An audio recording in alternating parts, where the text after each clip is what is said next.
But first, a Putnam County family says they're disgusted by what happened to their son at his daycare. And now police are investigating. A warning, some footage in this story may be hard for some to see. News 12's Melanie Palmer reports.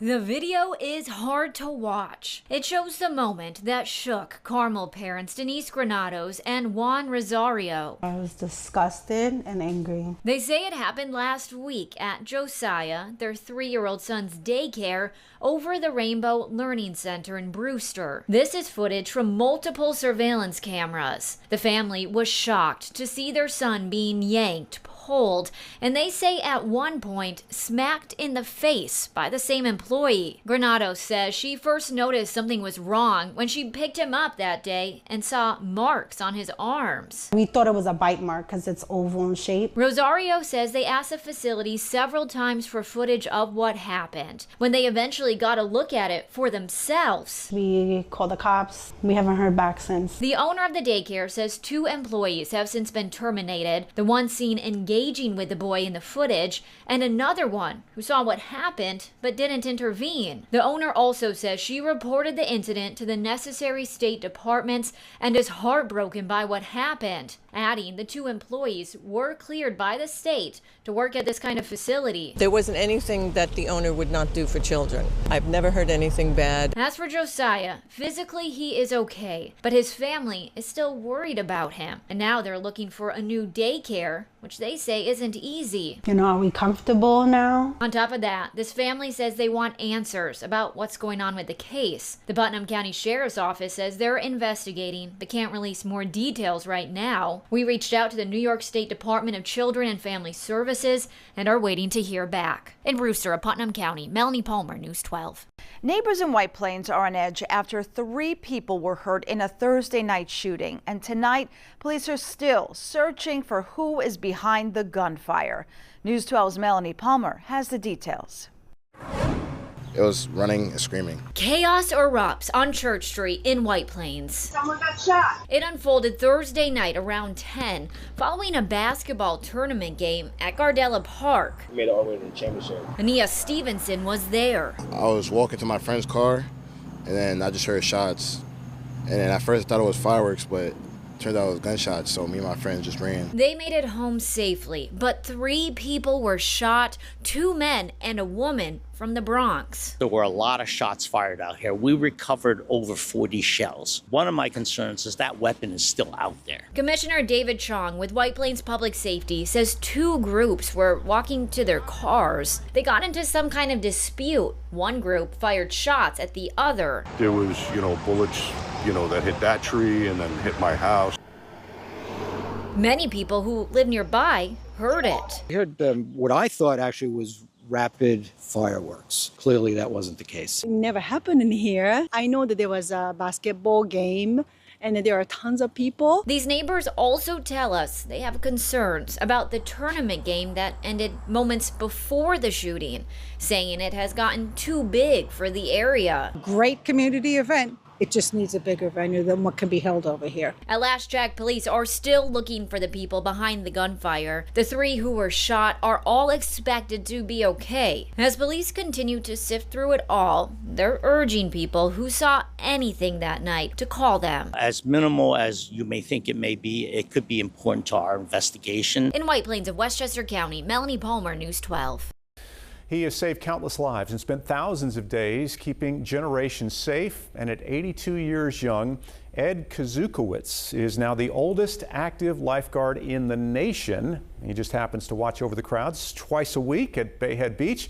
Our Jim Murdoch caught up with the spry senior today as he prepared for another day on the stand. 8 a.m., time for Ed to hit the office. Well, this is the beginning of my office. My office is actually on the beachfront. It's not just sitting on the beach looking at the girls. It's looking at the people in the water. And if you're doing your job, you basically should be a dry lifeguard. Ed Kazukowicz has been doing his job well since 1961 and recognized by Guinness World Records as the oldest sitting lifeguard in the nation. His day begins with a walk to the water to check out conditions. Looks like it's going to be a good day for patrons. It's not going to be necessarily as rugged as it was the last couple of days with regard to rip currents.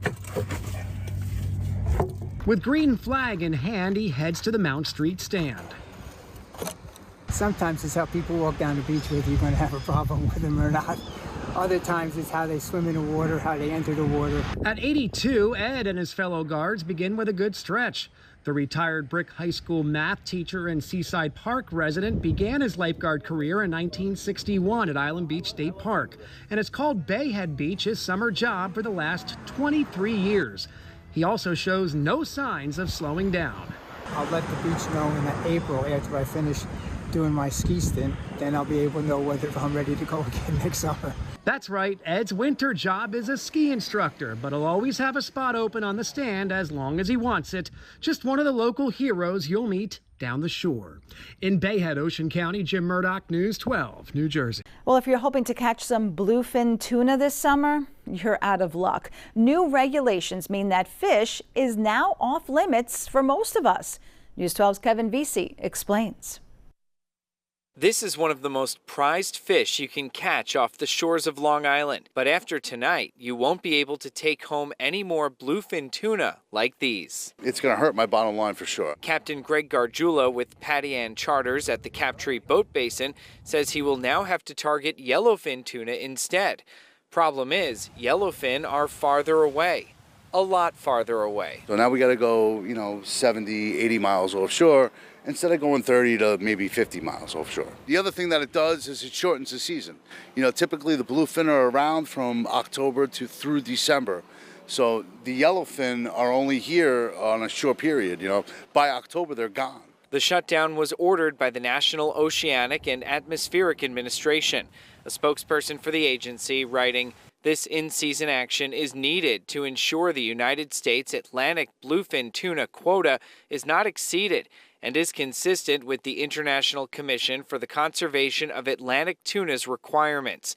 The closure applies to recreational fishermen and charter boats, but not to commercial fishing." It's pretty bad. I'm already getting, I think I've had a half a dozen cancellations already. John McMurray with One More Cast Charters in Oceanside has worked with conservation groups in the past. He says he can't understand why bluefin are off limits because he says there's never been more of them. It's more abundant than any of us have ever seen it. And this is my 25th year in business. We've never had this many fish around. And that shutdown will remain in effect for the rest of the year.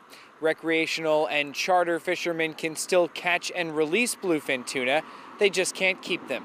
In Oceanside, Nassau County, Kevin Vesey, News 12.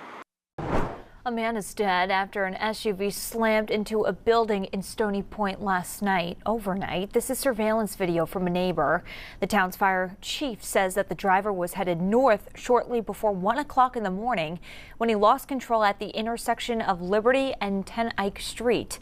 Police and fire officials say that the SUV jumped the curb going airborne across the parking lot. It landed on the top floor of a building, damaging the chimney before falling to the ground. The building has a restaurant downstairs and apartments right above it. 5 people were inside of the apartments and got out unharmed.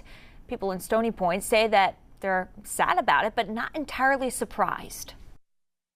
He took out all the back of it, so it's a shame. People got to slow down when they're driving. They cannot speed anywhere. This is what happens. Police confirmed that the driver was pronounced dead at the scene. The victim's friends say that he was coming home from a birthday party. His identity has not been confirmed, but friends say he was in his 20s. What was supposed to be a fun summer block party in Sunset Park turns deadly after a man was shot and killed right in the middle of the festivities. News 12's Kelly Kennedy spoke to neighbors and has more. It started out just like any other block party in Sunset Park Saturday. Drinks, food, and music. I was having fun, cooking out. I even offered me a plate. But things quickly took a turn. Victor Viscano lives on 57th Street off 4th Avenue, and that's where the party was. Things were winding down. Cars were starting to come back to the street, and then you kind of first heard the sound of the 4 gunshots. Police say 45-year-old Roberto Cuevas was shot and killed. According to police sources, Cuevas had gotten into an argument with the shooter earlier in the evening. The overwhelming feeling on the street was just kind of disbelief that someone would do something like that while they knew they were children and you know, families outside. Some neighbors here nearly 40 years say they've never seen anything like this. The other thing I heard was pow, pow, pow, which I thought was fireworks. Some of the people who were at this block party tell me they saw the man lying over here on the ground. Police say he was shot in the back. The 45-year-old who was from here in Sunset Park was taken to the hospital, but sadly, he didn't make it. Everybody was running around, everybody was going crazy, everybody, you know. So that's how you knew it wasn't fireworks? Yeah, that's how I knew it was a firework. That's how I knew, you know, somebody was shot. When I came down, I saw some guy laying on the floor there. Police say no arrests have been made yet. The investigation is ongoing. In Sunset Park, Kelly Kennedy, News 12, Brooklyn. Local matters here on News 12 The Bronx. Thanks for being with us. I'm Amanda Bossard. And breaking tonight, a 21-year-old is facing charges after a crash involving multiple vehicles on the Bronx River Parkway kills 2 people. News 12's Jody Juliana Powell is back at the scene with more on what we're learning about the victims tonight as well. Jody. Yeah, Amanda, the driver Mauricio of White Plains is now charged with manslaughter, DWI, and driving while intoxicated. Police have now identified the victims as 21-year-old Enrique Martinez and 19-year-old Manuel Armanarantapello. Police say both were riding separate mopeds when they were struck near Gun Hill Road exit on the Bronx River Parkway going south around 1 a.m. Naira Yunus was driving a Mercedes and switching lanes when he rear-ended a Volkswagen GTI, sending the Volkswagen into the guardrail. Police say the Mercedes then continued into the far left lane, striking 2 men on mopeds. The drivers now are expressing their concern about the speeding on the Bronx River Parkway. More than any place else, all the time. And not only do they speed, not just speeding, they cut cars off.